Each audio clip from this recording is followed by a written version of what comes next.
तलवार हातात घेत नगर शहरात दहशत माजवणाऱ्या एका तरुणाला पोलिसांनी ताब्यात घेतलंय।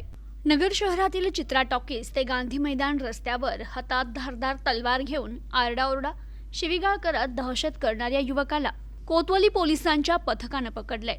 त्याच्याकडून तलवार जप्त करत त्याच्यावर गुन्हा दाखल केलाय। गणेश बुलाखे असं या युवकाचं नाव आहे।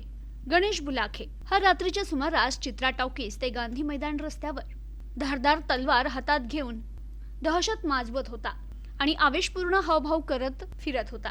त्यामुळे परिसरात दहशत निर्माण झाली असून नागरिक भयभीत झाले होते।